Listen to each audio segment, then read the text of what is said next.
కానీ మనుషులకు స్వేచ్ఛ అనేది ఇచ్చాడు దేవుడు. అంటే ఏది తప్పు అని తెలియాలి అంటే తప్పు చేస్తే తెలుస్తుంది. అందుకే స్టార్టింగ్ ఇప్పుడు రోగం ఏంటో తెలియాలి అంటే నీకు రోగం వస్తేనే కదా రోగం ఏంటో దానికి మెడిసిన్ ఏంటో తెలిసేది. నువ్వు రోగం రాకముందే నువ్వు టాబ్లెట్ వేసుకుంటా అంటే అది అది సైడ్ ఎఫెక్ట్ వస్తుంది. అవునా? ఫస్ట్ దెబ్బ తగిలితేనే కదా దానికి నొప్పి ఏంటో తెలుస్తుంది. అందుకే హలో చెప్పండి సాయి వింటున్నారా? అందుకే ప్రతి దాంట్లో ఇక్కడ తప్పులు ఎందుకు చేయబడ్డాయి, తప్పులు ఎందుకు రాయబడ్డాయి అంటే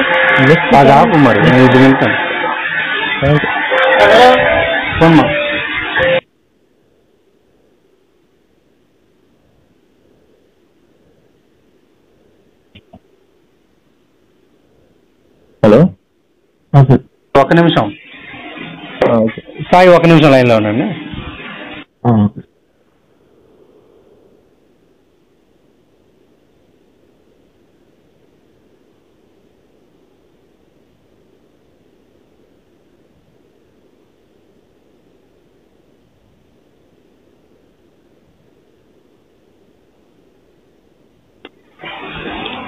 సాయి ఓకే కంటిన్యూ చేయండి మీరే. అదేనండి, ఎందుకు మీరు ఆపలేదు ఆ టైంలో అని చెప్పడానికి నిర్గమకాండంలో రాయించారు మోషే ద్వారా. ఈ ఆదికాండము మోషే రాసింది, అంటే ఇది మోషే కాలంలో లేదు. ఏంటది ఆపలేదు? ఆపలేదు ఏంటిది? ఆపలేదు కాదండి, మోసే వచ్చిన నిర్గమకాండం నుంచి మోసే క్యారెక్టర్ అనేది ఎంటర్ అవుతుంది. అవునా? నేను అదే అడుగుతున్నాను. ఇప్పుడు మీకు నేను చెప్పింది మీకు అర్థం కాల. ఇప్పుడు బైబిల్లో మీరు ఫస్ట్ ఒక మాట చెప్పారు ఒక కోణంలో, నేను రెండో కోణంలో రెండో మాట చెప్తాను అంటున్నా, దాన్ని యాక్సెప్ట్ చేయట్లేదు. చెప్పండి. ఫస్ట్ కోణం అర్థమైందా మీకు? మీ ఫస్ట్ కోణం ఏంటి? ఇప్పుడు ఇలా చేయొద్దు ఇలా చెయ్యాలి అనేది మీరు చెప్తున్నారు. ఇందులో నేను చెప్పేది ఏంటి? మంచేమో మాటల్లో చెప్పి చెడేమో చేతల్లో చూపించారు బైబిల్లో. మీకు అర్థమవుతుందా? అంటే ఈ బైబిల్ ద్వారా ఇప్పుడు ఎగ్జాంపుల్, ఇప్పుడు మంచి ఉదాహరణకి నరహత్య చేయకూడదు, నరహత్య చేయకూడదనేమో బైబిల్ మాటలు చెప్పారు. కానీ కట్నం కింద 200 మంది పురుషాంగాల యొక్క పూర్వాంగ చర్మాన్ని తీసుకురావాలి, వాళ్ళందరినీ చంపి తీసుకురావాలి అనే రీతిలో హింస ప్రేరేపిస్తూ ఇంకో చోట, అంటే మంచి సౌలు అడిగినటువంటి కట్నం. సౌలు కట్నం అడుగుతాడు 200 మంది పురుషాంగాల పూర్వాంగ చర్మాన్ని. తెలుసా మీకు ఆ విషయం? చదివారా పోనీ? అదే యాక్చువల్గా అదే మీరు పూర్తిగా చదువుంటే బైబిల్ మనం ఏదైనా కొద్దిగా డీప్గా మాట్లాడే అవకాశం అయితే ఉంటుంది. మరి మీరు కొంత చదువుతున్నారు కాబట్టి.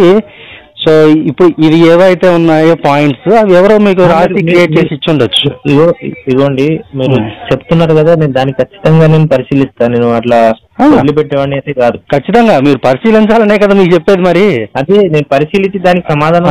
ఇక్కడ నేను మీరు చెప్పిన కోణానికి నేను రెండో కోణం చెప్పాను. అదే ఎంత వక్రీకరించి మాట్లాడుతున్నారు కూడా అర్థమవుతుందా? లేదు, అందులో వక్రీకరణ ఏమీ లేదు. ఇప్పుడు సౌలు గురించి మీరు అదన్నారు, ఎంత వక్రీకరించి మాట్లాడుతున్నారో నేను అక్కడికి వెళ్ళి చదివితే తప్ప నాకు తెలియదు. అంతేనా? సార్ నేనైతే రెఫరెన్స్ చెప్పనా, మరి తీసి చదువుతారా? ఆ చాప్టర్ ని చదివి చెప్తాను. ఇప్పుడే చెప్పమంటే నేను అర్థం చేసుకోలేను కదా. రైట్, అదే చెప్తున్నాను. మీరు సగమే కదా చదివారు, మీకు తెలియదు అని నేను చెప్తున్నాను. అలాంటప్పుడు నేను వక్రీకరించినట్టు మీరు ఎలా డిసైడ్ చేస్తారు? చేయకూడదు కదా. ఇప్పుడు నేను పూర్తిగా చదివాను కాబట్టి నేను దాని గురించి మాట్లాడుతున్నాను. ఇప్పుడు మీకు చదవకుండా మీరు ఎలా డిసైడ్ చేస్తారు? అదే నేను చెప్తా. ఇప్పుడు జెనిసిస్ ఆదికాండము 31:13 ఏమన్నారు? అక్కడ ఏమంటున్నాడంటే, నువ్వు ఆయిల్ పోసి నన్ను పూజించావు కదా, అంటే నన్ను అనుకుని నువ్వు పూజించావు కదా అని గుర్తు చేయడానికి ఆ మాట. నువ్వు ఎక్కడ స్తంభం మీద నూనె పోసితివో, ఎక్కడ మొక్కుబడి చేసితివో ఆ బేతేలు దేవుడను నేనే అని, అంటే అక్కడ ఆయన చేసినటువంటి దీన్ని గుర్తు చేస్తూ యాక్సెప్ట్ చేస్తున్నాడు అక్కడికి విగ్రహారాధనని. ఒక పక్కన విగ్రహారాధన చేయొద్దని చెప్తూ విగ్రహారాధన చేసిన వాళ్ళని యాక్సెప్ట్ చేయడం అంటే ఏంటి? ఒక నిమిషం, ఈ మాట ఎప్పుడు రాయబడ్డది అంటే చెయ్యొద్దు అన్న మాట ఎప్పుడు రాయబడ్డది అంటే నిర్గమకాండంలో ఉంది. నిర్గమకాండంలో ఉంది కదా. అయితే ఇప్పుడు ఇక్కడ ఒక క్లారిటీ ఇస్తా మీకు, ఇప్పుడు ఏది మనకి పండు తినొద్దన్న విషయం. ఇప్పుడు ఇక్కడ ఈ తోటలో ఏ ఫలమైనా నువ్వు భుజించవచ్చు, మంచి చెడులు తెలివనిచ్చే వృక్ష ఫలములను నీవు తినకూడదు, తినుదినమున నిశ్చయముగా చచ్చేదా అని చెప్పాను. ఐడియా ఉందా? ఆదికాండం చదివారుగా? ఈ వాక్యం ఎక్కడిది? ఆదికాండం ఫస్ట్ లో సెకండ్ లో ఉంటుంది. దాని యొక్క పూర్వస్వరూపం పూర్తి స్వరూపం తెలుసా? తెలుసండి, చెప్పదా? ఇప్పుడు అక్కడ ఆయన ఏం చెప్తున్నాడు? మంచి చెడులు తెలివినిచ్చే వృక్ష ఫలాన్ని తినకూడదని. అంటే జ్ఞానం ఇవ్వడం మీకు ఇష్టం లేదని ఆయనకి, మీకు జ్ఞానం ఇవ్వడము ఆయనకి ఇష్టం లేదనేది క్లారిటీ అక్కడ. ఈ మాట గురించి మీకు చెప్దాం అనుకున్నా, నేనే మర్చిపోయినా ఈ మాట గురించి. మీరు ఆ మాటనే పట్టుకొని చెప్పారు కానీ దాని కింద వర్సెస్ అనేది మీరు చదవలేదు. మీరు చదివారు కదా, మీరు చెప్పండి, మీకేం అర్థమైందో నేను చెప్తా, దానికి కూడా క్లారిటీ ఇస్తాను. చెప్తా.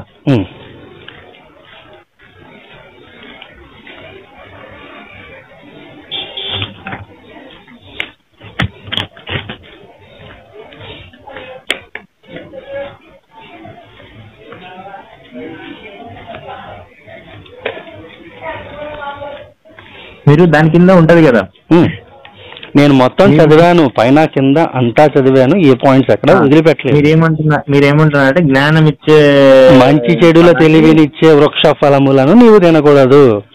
మంచి చెడుల తెలివి, ఏది మంచి ఏది చెడు అనేది తెలియజేసేటువంటి వృక్ష ఫలం ఏదైతే ఉందో దాన్ని నువ్వు తినకూడదు, తిను దినమున నిశ్చయంగా చచ్చేదావు. నేను కానీ తిన్న దినమున చచ్చిపోలేదు. తర్వాత 930 సంవత్సరాలు బ్రతికినటువంటి ఆదాము అక్కడ అబద్ధం ఆడినటువంటి యెహోవా స్పష్టంగా కనబడుతున్నారు. ఒక నిమిషం, మీరు అదే చెప్తున్నాను. మీరు ఒకరోజు అన్నారు కదా, మీరు ఈ పాయింట్ ని చెప్పలేదు. మీరు చచ్చేద్దరు అంటే మీరు చావలేదు కదా, ఎందుకు లేడు అని అన్నారు కదా. చచ్చేదవా అంటే అర్థం ఏంటిదంటే స్పిరిచువల్ గా, అంటే మన హృదయం దేవుని తట్టు ఉంటది కదా, లైక్ దేవునితో ఎలా మాట్లాడే సంబంధించే వాళ్ళు అలాంటి ఆత్మీయ జీవితంలో చచ్చేదవు అని మాట. దాన్ని అర్థం చేసుకునే లాగా అర్థం చేసుకుంటేనే అర్థం అవుతుంది. అలా అని చెప్పాడు అక్కడ, ఆత్మీయ జీవితంలో చచ్చేదవు అని. అక్కడ ఆత్మీయ జీవితంలో చచ్చేదవు అని చెప్పారా ఆయన? స్పిరిచువల్ వే అని. ఫిజికల్ గా చావలేదు కదా. అదే కదా నేను చెప్తుంది. అవును, ఫిజికల్ గా. ఇప్పుడు చచ్చేదవు అంటే చావు దేనికి? కాదు, చావు దేనికి? చావు ఎన్ని రకాలు ఉంటాయి? అదే చావు దేనికి వస్తుంది? చావు ఎన్ని రకాలు ఉంటాయి? నేను అడిగింది చావు దేనికి వస్తుంది? ఆత్మకా, శరీరానికా, నీకా, నాకా? శరీరానికి. చావు శరీరానికి, ఆత్మకి చావు లేదు. భగవద్గీతలో కృష్ణ పరమాత్మ చెప్పింది కూడా అదే. నయనం అంటే ఆత్మ. నయనం చిందంతి శస్త్రాన్ని నయనం దహతి పావక నచైనం క్లేదయంత్యాపో నశోషయతి మారుత. ఆత్మని శస్త్రము ఛేదింపజాలదు, అగ్ని దహింపజాలదు, నీరు తడపజాలదు, వాయువుకి ఆర్పివేయను సమర్థము కాదు. ఆత్మ నాశనం లేనిది.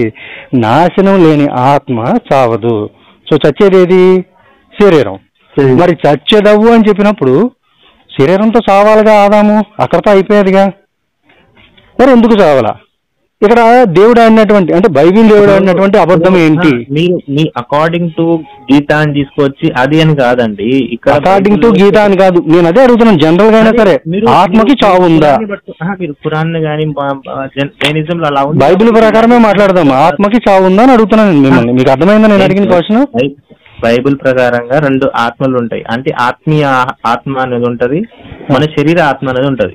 శరీరాత్మ, ఆత్మీయ ఆత్మ. మళ్ళీ అదేంటిది కొత్త వర్షన్? విను. ఇది ఆత్మ అంటే చచ్చేదవ అంటే నరకానికి పోతుంది. చచ్చేదు అంటే ఆత్మకి నరకం, ఆత్మకి మరణం అనేది నరకంలో పోతుంది అనేది. ఇప్పుడు అక్కడ పోనీ మీ వెర్షనే వెళ్దాం. నేను నా వెర్షన్ కూడా పక్కన పెట్టేస్తా, మీ వెర్షన్కే వెళ్దాం. ఓకే, ఇప్పుడు మీ వెర్షన్ ప్రకారము ఆ ఆత్మ నరకానికి పోతుంది అంతేగా? తిను దినమున. ఇప్పుడు తిన్న రోజున పోలేదు ఆయన ఆత్మ. తర్వాత ఆయన 2 పిల్లల్ని కన్నాడు. వాళ్ళను కూడా మళ్ళీ దేవుడి తట్ట వైపు తిప్పాడని చెప్పేసి చెప్తారు. వాళ్ళలో హేబేల్ అనేవాడు ఒక అర్పణిస్తాడు. కయీన్ అనేవాడు ఇంకో అర్పణ ఇస్తాడు. సో మన సోకాళ్ళు దేవుడైనటువంటి యెహోవాకి నాన్ వెజ్ ప్రియుడు కాబట్టి కయీన్ ఇచ్చినటువంటి అదే హేబేలు ఇచ్చినటువంటి గొర్రె పిల్లలు వీటికి సంబంధించినటువంటి అర్పణ నచ్చేది తీసుకునేవాడు. కయీన్ అనేవాడు ఈ పంట పొలాల్లో పండినవి ఇలాంటివి ఇచ్చేవాడు కాబట్టి అవి నచ్చేది కాదు. కాబట్టి మరి అంతా మన మిలిటరీ మెనూ కనిపిస్తూ ఉంటది కదా. సరే సరే. సో అందుకని అతను వినండి అయిపోయింది, ఒక నిమిషం మీరు స్టాప్ చేయండి. మీరు చాలా అంటే లైక్ మంచి స్మూత్ గా వక్రీకరిస్తున్నారు కదా. అసలు నేను వక్రీకరించేది ఏముంది? ఇప్పుడు మీరు చెప్పిన పాయింట్ నే కదా మాట్లాడుతున్నా నేను. ఇప్పుడు నా పాయింట్ ప్రకారం నేను చెప్పాను మీకు ఆత్మకు నాశనమే లేదు అని. ఆన్సర్ నేను పెడతాను నేను, సరేనా? అలా కాదు, ఆత్మకు నాశనం లేదనేది నేను క్లారిటీ ఇస్తే బైబిల్ ప్రకారం మాట్లాడదామన్నారు మీరు. నేను బైబిల్ ప్రకారమే అంటున్నా. కాదు, మీరు ఇంకో వేరే వెర్షన్ అయితే తీసుకొచ్చారు. సరే, మీ ప్రకారం మాట్లాడినా కూడా మళ్ళీ మీరు నేను వక్రీకరిస్తున్నానంటే ఇప్పుడు నేను కాదు వక్రీకరిస్తుంది, ఆత్మీయ ఆత్మ, శారీరక ఆత్మ, ఇది వక్రీకరణ మీరు చేసేది. అంటే ఇక్కడ ఉన్నటువంటి యథార్థత సత్యం ఏదైతే ఉందో దాన్ని స్వీకరించుకునే మనసు లేక ఆ మతపు కోరల్లో ఇరుక్కుని దాన్ని భోజన వేసుకుని రావడానికి మీరు చేస్తున్నటువంటి ప్రయాసం ఉంది చూసారా, పక్కా వృధా ప్రయాసం. ఎందుకంటే మీరు పూర్తిగా బైబిల్ చదవాల, ఆదికాండం మాత్రమే చదివారు. నేను బైబిల్ పూర్తిగా చదివాను ఈ చివరి నుంచి ఆ చివరి వరకు, ప్రకటన గ్రంథం వరకు. ప్రకటన గ్రంథంలో యోహానుకి కలిగినటువంటి కళలు, తర్వాత రాబోయేటువంటి 7 తలలు, కొమ్ములు, అవి ఏంటంటే ఎట్లా, ఇప్పుడు దానికి కూడా క్లారిటీ ఇస్తాను. ఏంటి, సుష్టుగా భోజనం చేసి అరగక కలత నిద్రపోయే వాళ్ళకి అటువంటి కళలు వస్తాయి. సో అది కామన్ అది. సో అది ప్రకటన గ్రంథం, ఇది జరగబోద్దు భవిష్యత్తులో, అదంతా ఫూలిష్నెస్ యాక్చువల్గా చెప్పాలంటే. సో ఇది మీరు చెప్పేది ఏదైతే ఉందో, మనము మాట్లాడాలనుకున్నది మీ ఆడియో ఏదైతే ఉందో దాని క్లారిటీ ఇద్దాం. మీరు ఏదైనా దానికి క్లారిటీ తీసుకుంటానంటే. దానికంటే పోయే ముందు మీరు ఎట్లా వక్రీకరించారంటే, హేబేలు గాని ఇప్పుడు కయీను గాని వాళ్ళు పంట పొలాల నుంచి తీసుకొస్తాడు, ఇంకోటేమో గొర్రె పిల్లలు మాంసం తీసుకొస్తాడు అన్నారు. హేబేలు గొర్రెల కాపరి, గొర్రెలను ఇచ్చేవాడు. కయీను వ్యవసాయదారుడు, భూమిలో పండేటువంటి పంటను ఇచ్చేవాడు. మరి మన బైబిల్ దేవుడైనటువంటి యెహోవా నాన్ వెజ్ ప్రియుడు, మిలిటరీ మెను.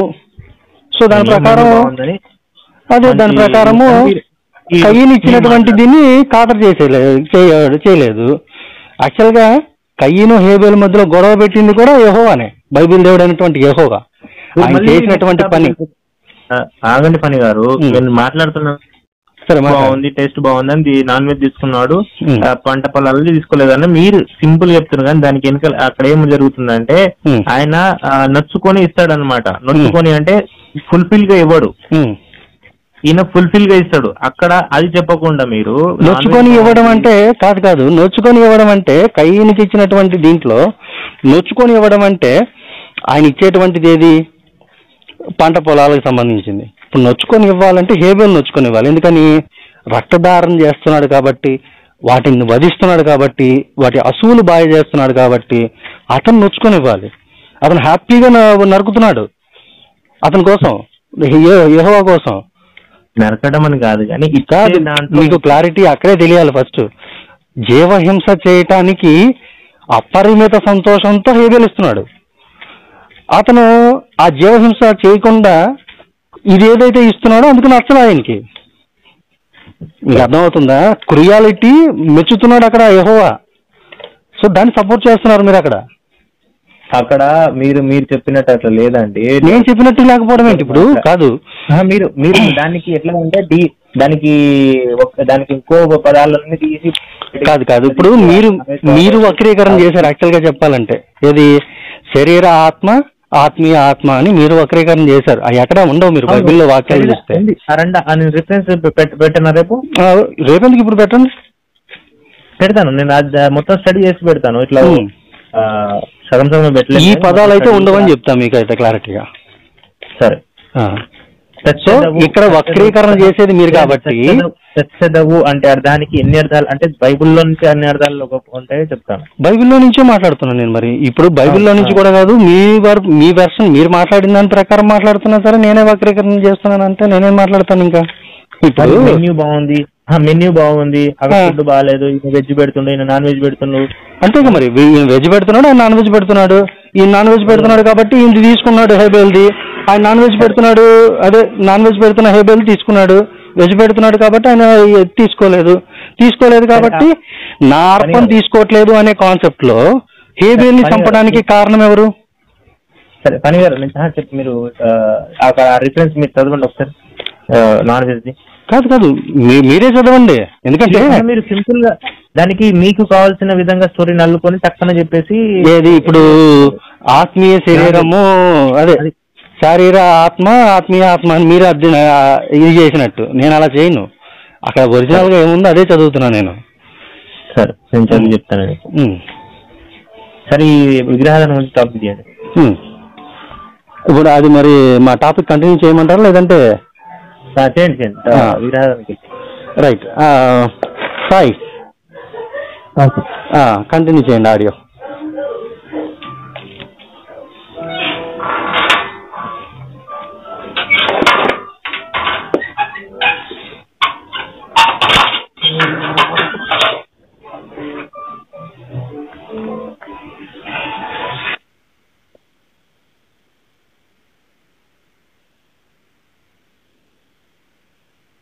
పడగొట్టి వారి బొమ్మలను పగలగొట్టి వారి దేవత స్తంభములను పడగొట్టవలెను. ఏలయనగా వేరొక దేవుని నమస్కారము చేయవద్దు. ఆయన నామము రోషము గల యెహోవా.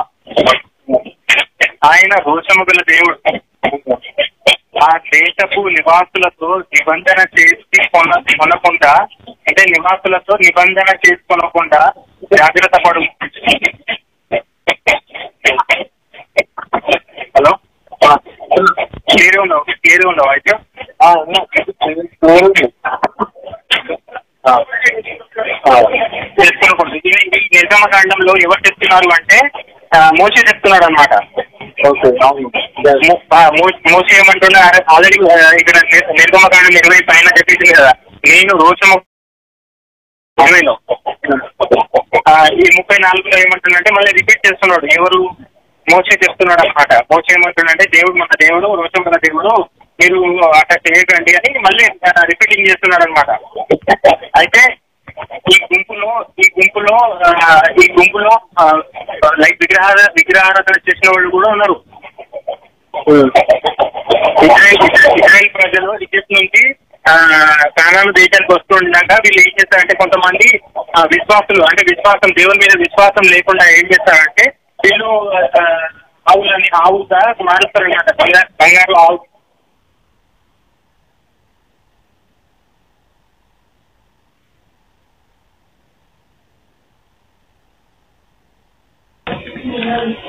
సాయి నాకు కట్ అయిపోయింది. హలో సాయి, అది ఆడియో కట్ అయిపోయింది, నాకు వినపడలే మధ్యలో. ఆపారా?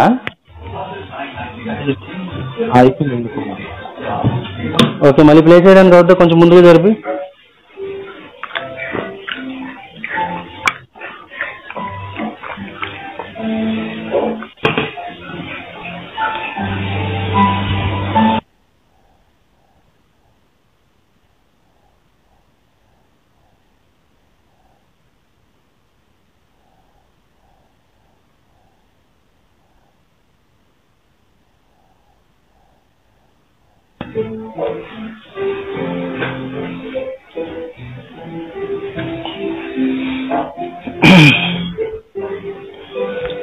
సాయి ఉన్నారా? ఎందుకైతే ప్లే అవ్వట్లేదు. ఓకే, యాక్చువల్గా ఆయన మాట్లాడింది ప్లే చేస్తూ సమాధానం చెప్తే బాగుండేది. కాకపోతే ఇక్కడ ఇచ్చిన పాయింట్స్ ఏవైతే ఉన్నాయో మనం జనరల్గా మాట్లాడుకుని వెళ్ళిపోతే కొంచెం క్లారిటీ రాకపోవచ్చు. ఎందుకంటే ఇప్పుడు ఆ బ్రదర్ ఏది మాట్లాడారో అతనికి క్లారిటీ కావాలి కదా. నన్ను కొలుచుతూ పలికి దేవతలైనను బంగారు అక్కడి నుంచి కాదు, కొంచెం ముందు జరపాలి. సరే నీ వాయిస్ క్లియర్ రావట్లేదు. ఇప్పుడు అప్పుడు నిర్గమకాండ ఉంది కదా, నిర్గమకాండన 2:20-23 అనేది లేదు. అవును, అక్కడ నీకు ఇప్పుడు అర్థం కాలేదు. ఇది మన విగ్రహారాధన చేయొద్దని చెప్పేసి యెహోవా చెప్తున్నాడా, మోసే చెప్తున్నా? నిర్గమకాండంలో 20 ఉంది కదా. అవును, 20లో మోసే యెహోవా చెప్తున్నాడు. ఓకే, యెహోవా చెప్తున్న మాట ఈ నిర్గమకాండం 36లో మోసే చెప్తున్నా. మోసే మా ఇజ్రాయేలుకి చెప్తున్నాడు, కాబట్టి మీరు బలిపీఠములను పడగొట్టి వారి బొమ్మలను పడగొట్టి వారి దేవత స్తంభములను పడగొట్టి. మోసే తమ్ముడు ఎవరు? ఆరోన్ చెప్తారా? మోసే చెప్తారు. మోసే చెప్తారు ఈ మాట. ఆ చాప్టర్ చదివితే తెలుస్తుంది. ఇక్కడ మన బ్రదర్ చెప్పింది ఏంటంటే అక్కడ అహరోన్ చేశాడు అని. ఇప్పుడు యాక్చువల్ గా చెప్పాలి అంటే ఈయన రోషం గల దేవుడు కదా, నిజానికి పలానా పని వీళ్ళు ఇలా చేశారు, వాళ్ళు అలా చేశారు అనే రీతిలో. నిజానికి ఐగుప్తు నుంచి వచ్చేటువంటి వాళ్ళు ఎవరైతే ఉన్నారో వాళ్ళలో చాలా మందికి వీటి వివరాలు ఏవి తెలియవు మోసే చెప్పే వరకు. కానీ అహరోనికి తెలుసుగా, మోసే తమ్ముడే కదా అహరోనికి తెలుసుగా. ఇప్పుడు ఇది కట్టి చేయించింది ఎవరు? ఇప్పుడు దూడ బొమ్మ చేయించి దానికి మొక్కేలా చేసింది ఎవరు? అహరోను. మరి నిజంగా యెహోవా అనేవాడు గనక ఉంటే, బైబిల్ దేవుడైన యెహోవా గనక ఉంటే, మోసే క్రియేషన్ కాకపోతే ఈ అహరోన్ అనేవాడిని చంపాలి ఫస్ట్. ఇప్పుడు మోసే ఏం చేశాడు? పైన రాసినటువంటి పలకలు ఏవైతేనే 2 పలకలను తీసుకొచ్చి, ఇప్పుడు బైబిల్ దేవుడైన యెహోవా నాకు దేవుడు ఇలా కనపడ్డాడు, నాకు ఇలా ఆజ్ఞలు ఇచ్చాడు అనడానికి సాక్ష్యాలు ఏంటి? ఆ 2 పలకలేగా. ఆ 2 పలకలని తీసుకొచ్చి వీళ్ళు ఇలా దూడ బొమ్మ చేసుకుని, ఇప్పుడు ఆయన పైన కష్టపడి 40 రోజులు శ్రమించి 2 రాతి పలకల మీద చక్కగా చెక్కుకొని 10 ఆజ్ఞలు, దీని మీద ఒక 5 దాని మీద ఒక 5 10 ఆజ్ఞలు తీసుకొస్తే కిందకొచ్చేలోగు వీళ్ళు దూడ బొమ్మ చేసుకుని పూజిస్తున్నారని కిందకొచ్చి ఆ బంగారు దూడ విగ్రహం ఏదైతే ఉందో దాన్ని తగలబెట్టి కాల్చేసి బూడిద చేసి, బంగారం బూడిదైపోద్దట, బూడిద చేసేసి నీళ్ళలో కలిపేశారు అని. ఇప్పుడు ఈ పని చేసేందు కాక నిజంగా గనక యెహోవా అనేవాడు ఉంటే, యెహోవాకు నిజంగానే కోపం వచ్చుంటే ఈ అహరోన్ అనేవాడు ఎవడైతే ఉన్నాడో ఆయన కూడా వేసేయాలి. కానీ వేసేయాల. ఇంకొక గొప్ప లాజిక్ ఏంటంటే, చేతి వేలితో రాయబడినటువంటి రాతి పలకలు దేవుని ఆజ్ఞలు అని చెప్తారు. ఇప్పుడు 2 పలకల మీద ఒక ఉలి సుత్తి తీసుకొని 10 ఆజ్ఞలు రాయడానికి ఒక శిల్పికి 2 రోజులు పడుతుంది.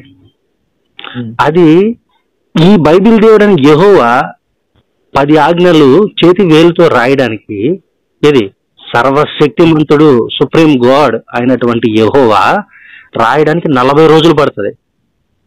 ఒకసారి అంటే తీసే పక్కన పెట్టే, రెండోసారి మళ్ళీ వెళ్ళినప్పుడు కూడా రెండోసారి కూడా 40 రోజులు పడుతుంది. అదే లాజిక్. ఇక్కడ ఎక్కడ మ్యాజిక్లు కనబడవు. ఒకటి ఇక్కడ మనం ఒక క్లారిటీ ఇద్దాం. నిర్గమకాండము 34, 13, 16, 13 నుంచి 16 వరకు.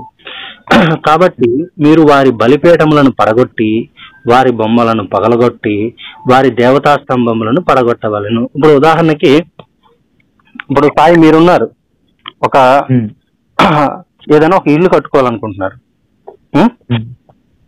ఎక్కడ దాకా ఎందుకు? చిన్నపిల్లలు చిన్నప్పుడు ఇసుకలో గుజ్జను గూళ్ళని కట్టుకునేవారు. ఐడియా ఉందా మీకు? ఇప్పుడు చిన్న చిన్న గుజ్జను గూళ్ళు కట్టుకున్నప్పుడు చిన్న చిన్న ఏవైతే ఉన్నాయో అసలు తోసేస్తేనో పడగొట్టేస్తేనో పెద్ద ఫీల్ అవ్వదు. కానీ చక్కగా ఒక మంచి పెద్ద ఒక మందిరం లాగానో పెద్ద భవంతి లాగానో చాలా శ్రమపడి కట్టిన తర్వాత దాన్ని పడగొట్టితే కోపం వచ్చింది కదా వాళ్ళకి. ఏది కట్టిన వాళ్ళకి కోపం వస్తుంది, పడగొట్టిన వాళ్ళకి వస్తుందా? ఎందుకని? వాళ్ళు కట్టలేదు కాబట్టి కదా. అక్కడ వాళ్ళు కడితే వాళ్ళకి కోపం వస్తుంది, పడగొట్టినోడికి ఎందుకు వస్తుంది? ఇక్కడ దృష్టి అనేవాడు ఈడు చేస్తే పగలగొట్టేయండి నాశనం చేసేయండి అని చెప్పడు. సృష్టి అది చేయలేదు కాబట్టి పగలగొట్టేయండి నాశనం చేయండి అని చెబుతున్నాడు. లాజిక్ అందుకున్నారా? ఒకటి. ఇప్పుడు మనం దీంట్లో రెండో దాంట్లోకి వెళ్దాం. ఏది? నిర్గమకాండము 34:14. ఏలయనగా వేరొక దేవునికి నమస్కారం చేయవద్దు, ఆయన నామము రోషం గల యెహోవా. రోషం కాదు అసూయ. ఆయన రోషం గల దేవుడు, రోషం కాదు అసూయ గల దేవుడు. ఇంకొకరిని పూజిస్తే నాకు కింద మండిపోద్ది అని క్లియర్ గా చెప్పుకున్నాడు ఆల్రెడీ. కాబట్టి ఇలాంటి పనులు చేయమంటున్నాడు. అంటే ఈయనే కాదు దేవుడు, ఇంకా ఎవరో దేవుళ్ళు ఉన్నారు. నేను దేవుడుగా నేను వస్తాను. ఎట్లా? వేరే వేరే వేరే వేరే శాపాలు, నష్టాలు. ఇప్పుడు ఒక మిడతల దండు ఒక పొలం మీద పడితే పొలాన్ని నాశనం చేయడానికి వాటికి ఎంతసేపు పడుతుంది? చాలా ఈజీగా నాశనం చేస్తాయి ఒక మిడతల దండు అంటే. అంతేనా? అలాంటి మిడతల దండుని పంపించేటువంటి దుర్మార్గుడిని దేవుడు అంటారా? అనకూడదు. అంటే ఇంకా అది బుర్రలేదని అర్థం.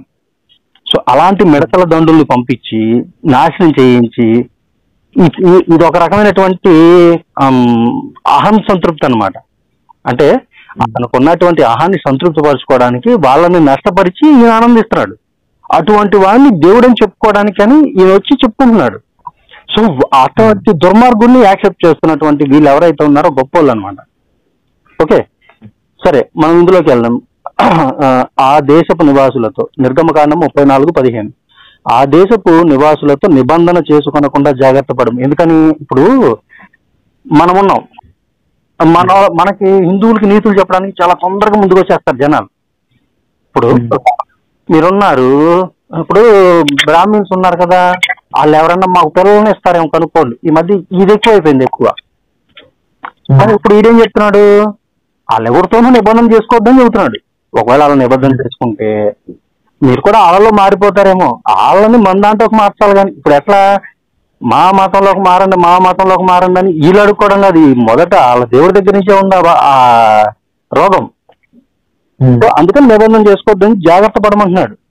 వారు ఇతరుల దేవతలతో వ్యభిచరించి, వారు ఇతర దేవతలతో వ్యభిచరించారట. అంటే వీళ్ళు ఈ దేవుడితో వ్యభిచారం చేసినట్టేగా. ఇప్పుడు రాజుగారి చిన్న భార్య మంచిది అంటే పెద్ద భార్య మంచిది కాదు, అంతే కదా? అపోజిట్ వర్డ్స్, అంతేనా? ఇప్పుడు వాళ్ళు వ్యభిచారం చేశారంటే ఇప్పుడు వీళ్ళు వ్యభిచారం చేసినట్టేగా ఈయనతోటి. అదే అంటే మనం అలా చేస్తున్నామని చెప్తున్నాడు ఇక్కడ. ఏది? వ్యభిచారం చేశారని చెప్తున్నాడు. ఏది? సోకాల్డ్ దేవుడు. దేవుడు అనేవాడు ఎట్లాంటి మాటలు మాట్లాడచ్చా? కానీ ఇక్కడ మాట్లాడతాడు. అదే లాజిక్. సరే, విషయంలోకి వెళ్దాం. ఆ దేవతలకు బలి అర్పించుచున్నప్పుడు ఒకడు నిన్ను పిలిచిన ఎడల నీవు వాని బలి ద్రవ్యమును తినకుండా చూసుకొనుము. చూసారా? ఇప్పుడు ఒకవేళ ఎవరెప్పుడు మనము దేవుడు ప్రసాదం ఇస్తే వీళ్ళు ఎందుకు తీసుకోరు? ఇదే ఈ లత్కోరు వాక్యం చూపించి తీసుకోరు.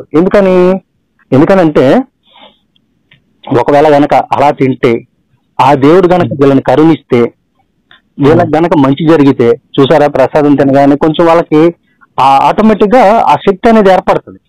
ఇప్పుడు శక్తితోని వీళ్ళకి సంబంధం లేదు కాబట్టి శక్తి స్వరూపమైనటువంటి నుదుట బొట్టుని వీళ్ళు అంగీకరించరు.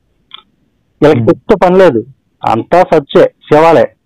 సో కాబట్టి ఏంటంటే ఆ బలి ద్రవ్యాన్ని తినకుండా చూసుకోమన్నాడు. ప్రసాదాన్ని తినొద్దు అంటున్నాడు. తింటే కనుక వాళ్ళ దేవుడి మహిమ తెలిస్తే ఆటోమేటిక్ గా వెళ్ళిపోతారు. మరి ఇది బొక్కేగా కాబట్టి తినొద్దు అంటున్నాడు. సో ఇటువంటి దుర్మార్గము విషయాలు చెప్పి డైవర్ట్ చేసేవాడిని మరి దేవుడు అని ఎలా అన్నాలో నాకైతే తెలియదు. అదే విందాం ఇంకా డీటెయిల్ గా వెళ్దాం. ఫోన్ మాట్లాడుతున్నా.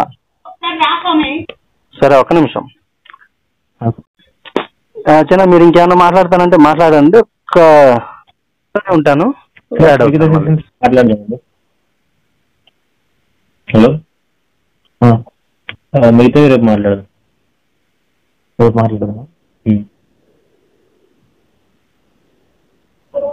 సరే, మరి నేను ఆయనతో మాట్లాడి చెప్తాను. రేపు మళ్ళీ మాట్లాడదాం. సరే, అది ఒక డౌట్ ఉంది. చెప్పరా. ఇప్పుడు ఇప్పుడు మీకు యేసు దేవుడా యెహోవా దేవుడా? నీకు చెప్పాను కదా, ఏమని ఒకరోజు చెప్పిన గుడ్డు చెప్పాను. సరే చెప్పు, నువ్వు చెప్పు. ఇప్పుడు ఒక మాట అన్నాడు, లైక్ ఇప్పుడు యేసుక్రీస్తుకి రాకముందే సృష్టి ఉన్నది, ఈయన సృష్టిలో ఒక భాగం అని. అయితే దీనికంటూ కూడా ఒక పీడిఎఫ్ ఉన్నది. అంటే బైబిల్ నుంచే రిఫరెన్స్. హలో, బైబిల్ నుంచే రిఫరెన్స్లు ఉన్నాయి అంటే ఈయన ఎందుకు రావాల్సి వచ్చింది, ఎందుకు 3 విధాలుగా విడిపోయారు, లైక్ తండ్రైన దేవుడు, యేసుక్రీస్తు, పరిశుద్ధాత్మ. ఇలా టాపిక్స్ అనేది ఒక మాట మాట్లాడితే దానికి నంబర్ ఆఫ్ టాపిక్స్. ఇప్పుడు నేను పంపించిన విగ్రహారాధన ఎందుకు, ఎక్కడి నుంచి వచ్చింది అని చెప్పడానికి ఒక టాపిక్ వచ్చింది. అయితే ఆయన చెప్పేసి టక్కున వెళ్ళిపోతారు, కానీ దానికి బైబిల్లో ఉన్న రిఫరెన్స్లు అన్ని తీయాలి అంటే చాలా ఉంటాయి, కాబట్టి అవి మీకు ఎక్స్ప్లెయిన్ చేయాలి, కాబట్టి టైం పడుతుంది. టక్కున చెప్పి ఒక రిఫరెన్స్ కి ఇచ్చేయాలంటే కాదు అది. అంటే యేసుక్రీస్తు అసలు ఎందుకు వచ్చాడు, హలో అనేది చాలా ఉంటది. నేను చెప్తుంది అదే కదా, బైబిల్ ఆది కాండం కానీ, ఇక్కడ ఫస్ట్ స్టార్టింగ్ బుక్స్ కానీ బైబిల్లో. ఇప్పుడు సరే నువ్వు అక్కడికి వెళ్ళగానే ఇప్పుడు నీకు చేసుకున్న 2-3 వాక్యాలకైనా నీకు ఆన్సర్ దొరికింది అనుకుంటున్నాను. లేదు, ఖచ్చితంగా లేదు. ఎందుకు ఖచ్చితంగా లేదు అంటే నేను చదివిన దాంట్లో వేరుంది, ఆయన టక్కున చెప్పేస్తాను, కానీ ఆ రిఫరెన్స్ కి నేను చెప్పలేదు. లేదు, ఆయన అది చదివిందని వదిలేసి కొన్ని లేవా? ఇప్పుడు చెప్పేది రా, ఇప్పుడు నాన్ వెజ్ వెజ్ అన్నాడు. హలో, ఇంకా నువ్వు మొత్తం ఇంట్లోకి నువ్వు మొత్తం చెప్పలేదు కానీ ఏదైతే చెప్పింది కదా. ఇప్పుడు వెజ్ నాన్ వెజ్ అన్నాడా, దానికి ఎట్లా వక్రీకరించడం చెప్పనా? హలో చెప్పు చెప్పు. అహరోను ఇంకా అహరోన్ కాదు, కయ్యోను హేబెల్ ఉంటారు. వాళ్ళిద్దరూ, ఈయన ఏమో పంట పొలాలు చేస్తా ఉంటాడు, ఈయనేమో కాపరి ఉంటాడు. అయితే ఈయన మనసులో అంటే ఎట్లా ఉంటదంటే ఇవ్వాలా వద్దా, బలి ఇర్పించాలా వద్దా. ఇప్పుడు ఈయన దగ్గర ఏమున్నది అంటే ఈయన దగ్గర ఓన్లీ కాపరి, లైక్ ఈయన దగ్గర కాపరి అంటే ఏంటిదిరా, కాపరి దగ్గర ఏముంటది, గొర్రె. ఇప్పుడు నువ్వు కటింగ్ షాప్ దగ్గర కటింగ్ చేస్తున్నావు, నువ్వు కటింగ్ చేయడానికి మాత్రమే వస్తుంది. నువ్వు పోయి బియ్యం ఏమంటారు, నువ్వు చేసిన కష్టపడింది బియ్యం అర్పించాలంటే ఎట్లా అర్పిస్తావు నువ్వు? హలో, ఇప్పుడు మీ ఇద్దరు అన్నదమ్ములు ఉన్నారు. నువ్వు కటింగ్ షాప్ చేస్తాడు, ఇంకోటేమో కూరగాయలు అమ్ముతాడు. ఇప్పుడు ఆయన కూరగాయలు మాత్రమే అర్పించగలడు, నువ్వు కటింగ్ షాప్ మాత్రమే అర్పించాలి. చెప్తున్నా ఎగ్జాంపుల్, ఫీల్ అవ్వకు. అంటే అక్కడ ఉంటది, ఆయన దగ్గర పొలాలు ఉంటాయి, ఆయన పొలాల పనులు చేసుకుంటాడు, ఈయనేమో కాపరిగా ఉంటాడు. అయితే కాపరి చేసే పని కాపరి చేస్తాడు, పంటలు చేసే పని పంటలు వేస్తాడు. అయితే ఆయన దగ్గర ఏముంది, ఆయన ఏదైతే కష్టపడుతుందో అది మాత్రమే ఇవ్వాలి. అయితే ఆయన దగ్గర పొలాల పంటలు. ఒక్క నిమిషం, మీరు అలా చెప్పండి. ఇప్పుడు అక్కడ జరుగుతున్న విషయము బలి అర్పణల గురించి. బలి అర్పణల్లో ఇద్దరు 2 పనులు చేస్తున్నారు. ఏంటి, ఒకరు పశువుల పెంపకం, ఇంకొకరు వ్యవసాయం. ఎవరి దగ్గర ఉన్నదాన్ని వాళ్ళు అర్పిస్తారు. తీసుకునేవాడి దగ్గర ఉందా? ఒక నిమిషం, తీసుకునే వాళ్ళ దగ్గర ఉందా? ఇప్పుడు నా క్లారిటీ, మీరు మాట్లాడింది వింటలేరు, ఏం చేస్తలేరు, మధ్యలో వచ్చేసి అంటా ఉన్నారు. మీరు ఈ క్లారిటీ ఇచ్చారా? మీరు నాన్ వెజ్ ఎందుకు ముట్టుకున్నారని ఎందుకు చెప్తారు? వీళ్ళు చేసే పనులు అవి, ఆ వృత్తి అది, అందుకే వాళ్ళు ఏదో అది